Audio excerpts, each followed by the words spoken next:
So this will be a two-part video with two halves to it. Welcome to the second half after our brief interruption. Now we're going to take a look at how do you actually put those pieces together. So I'm going to start with an actual wall that has stuff in it and show what that looks like, and then we're going to build one from scratch as well. Let's go ahead and grab this brick and CMU on metal stud one here, and you can see it immediately changes the thickness of the wall in our picture.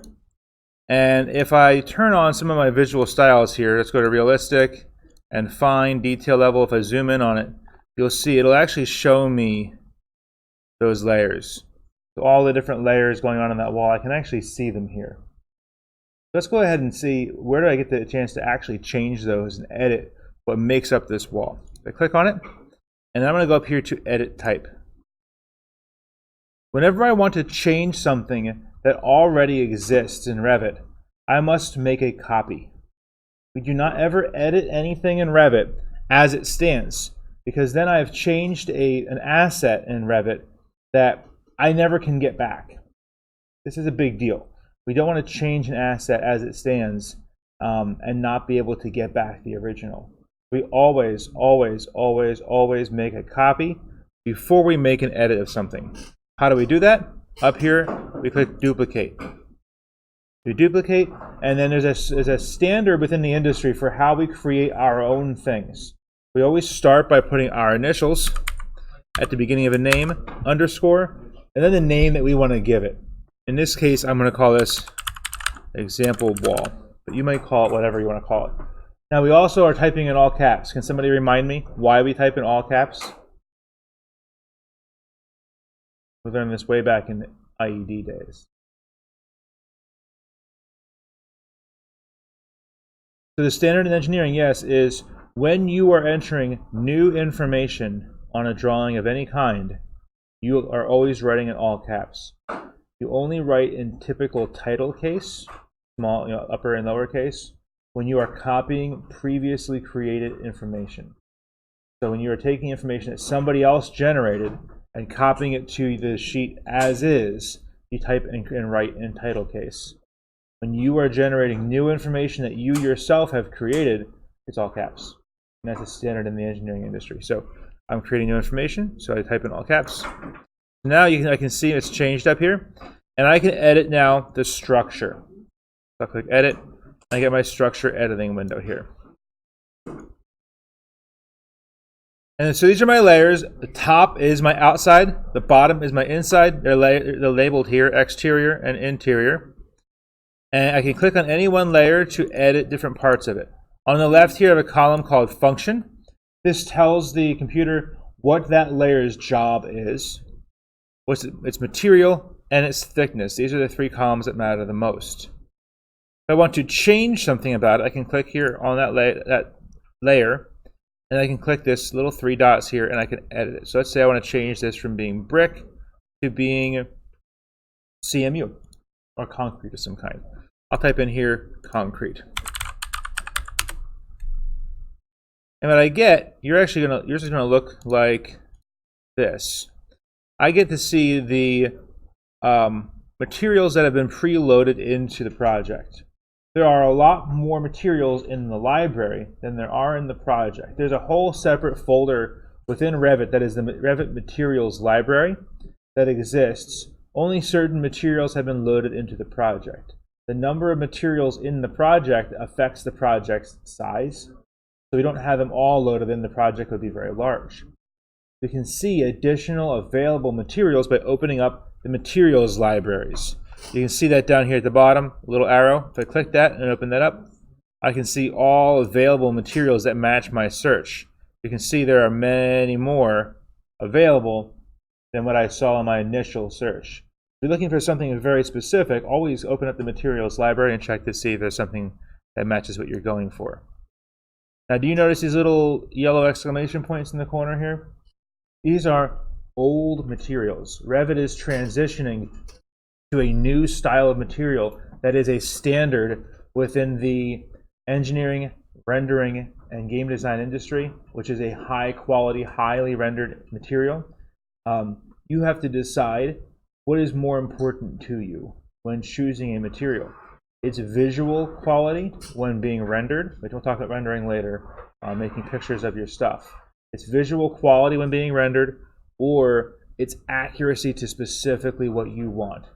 There's a lot more old materials than there are new materials. As you can see, most of these have that little yellow checkbox.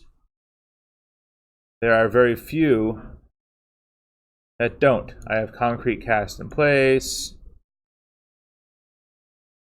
concrete precast, walkway. There's a few that don't, and those would be my new materials. So as you can see, I don't have a concrete masonry units that doesn't have a little yellow checkbox. So if I really want to have a wall that looks like this and I want it to be accurate, I'm going to have to use an older material. And it's not going to be quite as pretty as the newer materials are. I'm going to have to live with that. There's some workarounds. If you're really, really particular and you want the highest quality, most accurate render possible, I can work with you. There's a lot that we can do to make that possible. As you guys move on toward December into January, and we're getting our buildings closer to being done, we have some very high quality, very cool programs that we're going to use to do super high quality rendering. I've got access to that for you guys, and they can do VR, all kinds of cool stuff. You're going to be able to walk around your buildings in VR. It's a really cool experience. So we're going to do all of that anyway. Anyway, I want concrete masonry units, so I'm going to click this, I click OK. You see it changes here, and then I have my thickness over here. I also can move these around by clicking on the layer and moving up and down through the layers. And I can insert and delete layers here. Let's cancel this out and let's make our own. So let's change this back to a generic. Edit type, duplicate. I'm going to call this one example 2. Edit, and you'll see I get nothing here.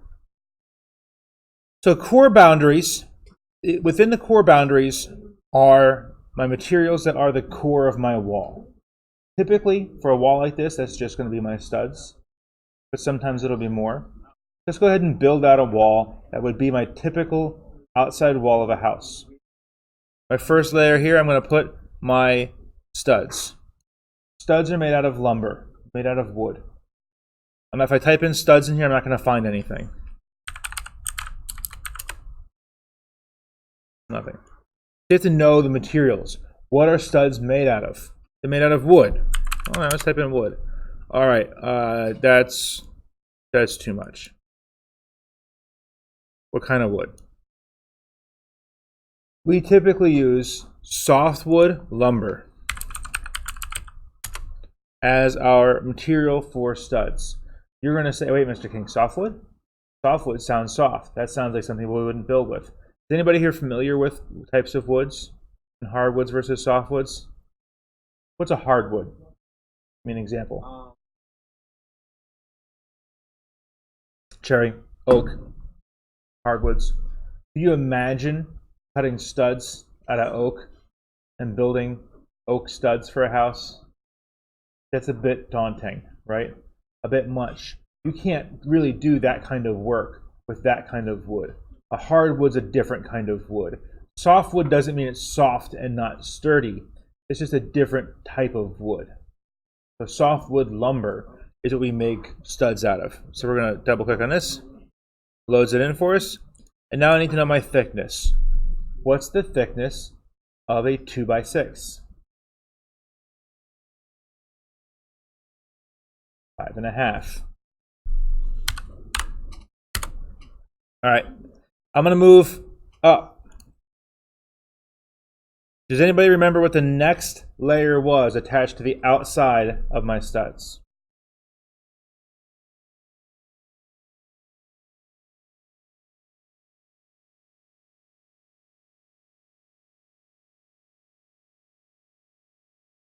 Nobody. Oriented strand board or plywood. Remember that? Yesterday, oriented strand board or plywood. Okay.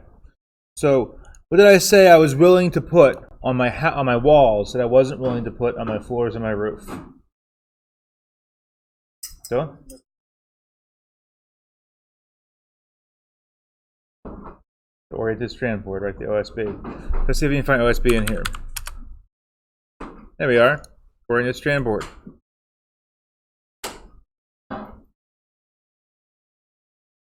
No. Now what just happened?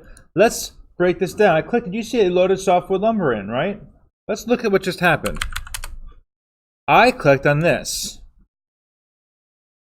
It didn't load it because I didn't put the material into my project. Let's follow the steps I have to go through to get this in my project. This is from my materials library, right? It's not in my project. I have to load this, and I do this. I made this mistake right in front of you guys. I make this mistake all the time. You'll make it too. Pay attention to what happens here. You have to load this into your project. You have to click this button right here and load the material into your project for it to actually function. Then you can double click on it and note now it changes, right? Thickness of OSB. How many of you have ever handled plywood before? Dylan, how thick is it? Not Dylan. I'm losing my mind. Davin. It's not a good morning. How thick is plywood? Half-inch would be a little on the thick side. You want to go with 3/4 or something like this, I think? Okay, let's go with 3/4. I could see it being upwards of 1/2 inch, but for this project, we're going to go 3/4. We're cheap. 3/4 inch OSB. I'm going to move it outside of my core boundary. It's not part of the structure. I'm going to go up. You see what it does outside of my core boundaries? Also, not part of my structure. I'm going to give it a different function. This is substrate. Substrate is like a substructure. Does that make sense? Substructure. It's attached to my structure. It helps, but it's not a structural material. Does that make sense to you guys? Okay. It's a thing that you attach other things to. Another way to describe a substrate. All right, I need another layer. Insert. What was attached to my OSB? Vapor barrier. Let's see if I can get a vapor barrier to show up. We just type things and hope for the best here. That's typically what we do. Vapor. Hey, there it is. Vapor retarder. Same thing. What it does. And it's already loaded in my project. I'm good. I'll double click. How thick did I say the vapor barrier was?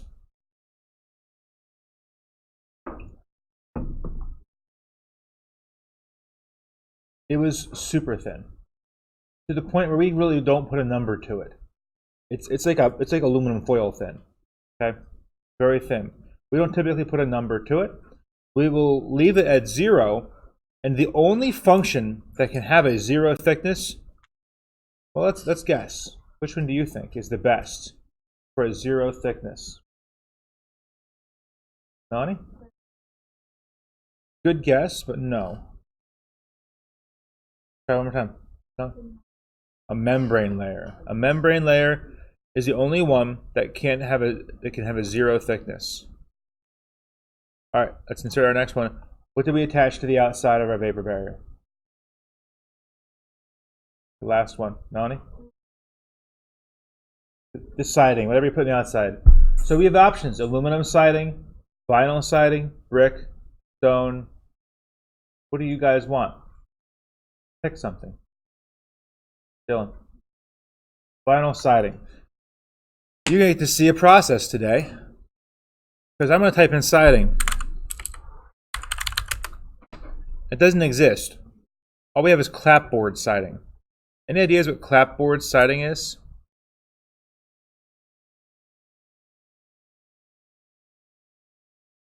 What's it sound like? Clapboard siding is pieces of wood kind of overlaid like this. Okay? We don't want wood siding, we want vinyl siding. We're going to learn how to create our own new material today. We're going to create a material to have vinyl siding. To do that, I'm going to duplicate my clapboard siding and use that as a base, because it gives me a good base to start with. So I'm going to right click on clapboard siding, and I'm going to duplicate. I'm going to give it a name. I'm going to call it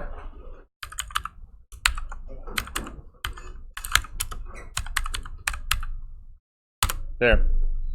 Now I can make changes to it. Let's walk our way through these tabs over here. This is where we get to make our changes to our materials here on the right-hand side. Identity. There's my name, description. Let's call it, instead of softwood clapboard siding, let's call it vinyl siding class. We're going to change this class from wood to plastic. Plastic's the closest we've got. There's no vinyl class. Graphics appearance. We're going to skip this one for now and come back to it. This is, what does it look like in the editor when it's not rendered, when it's not high quality? It's shaded, that kind of stuff. We'll come back to this. Appearance. This is rendered quality. So here, this little box, it's putting the material onto a box and then rendering it. We can choose here to have it rendered at draft or production quality and show us what it's going to look like when we render it. To give it kind of a look, we can put it in different environments, different lighting, try out our material in different places, and we can even put it on different things. We can try out different experiences to see what are we creating here. What's it going to end up looking like? I usually leave it on the cube just to make it easier. So now, generic image. This image is what's being put on. Now this is behind the scenes. This is how most graphics are created in most circumstances like this. Whether it's rendering things on, you know, an architectural program like this, or if it's in your video games, the graphics on the house that you're walking past. You get an image, a high quality image, and you slap it on, you repeat it a bunch of times, you make it look good.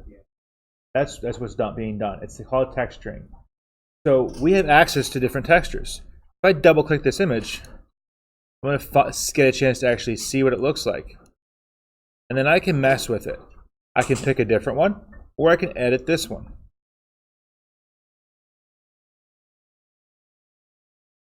I can choose how it's tiled. I can choose offsets for it. How bright is it? Let's click on source here and go and see what my options are. And it takes me to my mats, my materials. And I'm going to change my view so I can actually see them.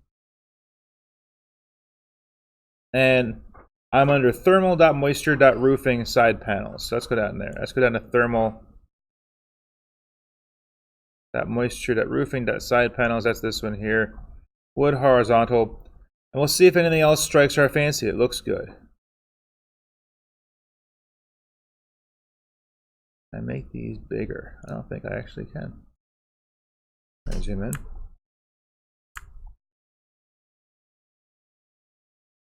There we go. We'll zoom in a little bit to make them clearer. And there are literally hundreds upon hundreds upon hundreds of images in this folder. You could spend way more time than is necessary digging through this folder. You can sort it. I can go to list and try and hopefully find things by their names and then narrow it down from there. So over this way and say, hopefully something's called siding. Maybe that'll be helpful to me. Site work, but it's not. So we'll go back down to our thermal. We have roofing tiles, we have siding panels are all wood. So you can spend a lot of time digging through here. I'm going to go back to my thumbnails, zoom in again, and we're just going to scroll through. If you see something that you like, you're going to shout out to me.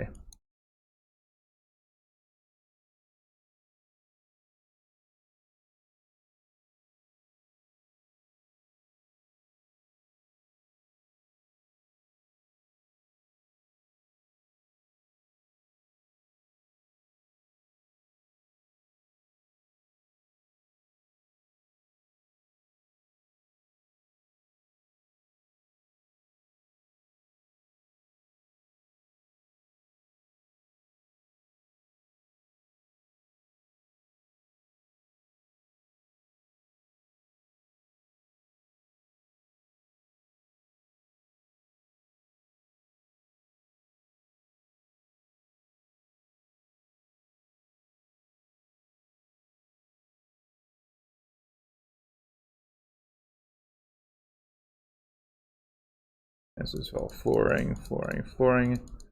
Furnishings aren't going to help us any.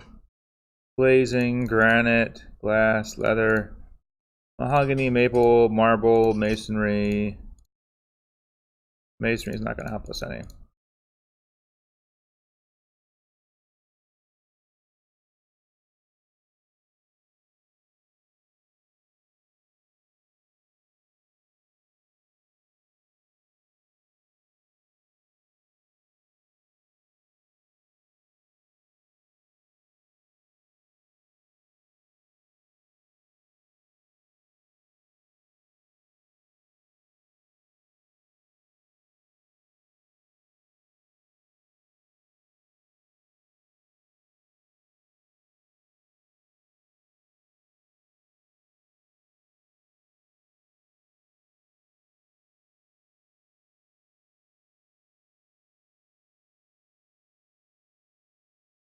Nothing jumping out at you guys. I'm going to use this one. How's that sound? Make you happy? All right, and we're going to hit done, and we come over here, then we can actually edit a little bit more. We can change the color to it a little bit. What color should our siding be? You want it to be gray siding? Like down here. And then I'm going to add the tint to it, for the color we chose. You see I add the tint, it kind of colors that picture a little bit. I can add the tint to it. And now I'm going to come over here and go graphics, use render appearance. And you notice how it brings in what I used, the options I chose over here. It brings it in over here. And then I'm going to add a pattern to my shading. When it's shaded, it's going to have a pattern to it to make it look like siding too. So I'm going to click on pattern. I'm going to pick just a horizontal hatch mark. I like this one.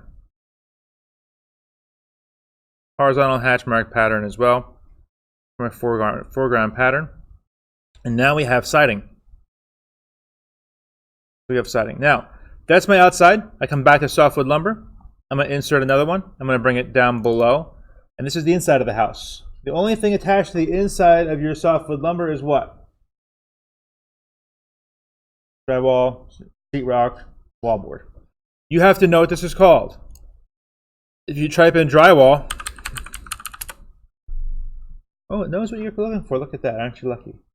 See, sometimes Revit knows what you want. Sometimes it doesn't. Gypsum wallboard is the official term for this. You'll notice there's no fancy graphics for this. It's just the plain old ones, but nobody cares. It's just a piece of white wallboard. I'm going to double click on that, and we have to know the thickness. Anybody know how thick your typical piece of drywall is?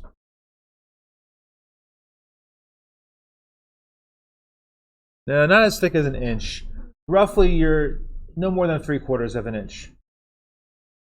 No more than roughly 3/4 of an inch. Could be as low as a 1/4 of an inch. 1/4 inch drywall happens. Pretty thin. So we're going to go with 3/4 of an inch drywall on this side as well. And we'll let it be. So there is our wall that we made. I'll leave it up here for just a second in case you choose to watch this video and pause it and cheat. There you go. So there you go. That is our wall that we made. And we're going to hit OK. And we messed something up. What did we mess up? Anybody tell me what we messed up? It doesn't like our zero thickness layer. What zero thickness layer does it not like? Melanie? The siding. We have to give the siding a thickness. How thick is vinyl siding typically? Make a guess. So your typical vinyl siding, if you actually rip a piece of siding off, isn't that thick. 1/4 inch thick or so. But it's the thickness of the layer. And think about how vinyl siding works. It's lapped, okay? So it's actually at an angle and it's lapped. So it's the thickness of the layer. You're talking probably about 2 inches, 3 inches. So we're going to give it 2 inches here. And we'll say, okay. Oh, now we have another error. Layer function priorities cannot ascend from core boundary to finish face. These functions are numbered to help you to give the correct function to your layers. We can't go from 1 to 2 to 1. We gave this a structural layer on the outside. You can't have your structure on the outside of your wall. It has to be on the inside. And also we can't have a structure on this side of the wall too. So this has to have a function that is a higher number. What do you think our material on the outside of our wall would be? What function?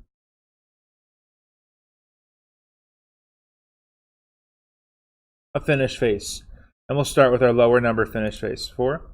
And what about this one here?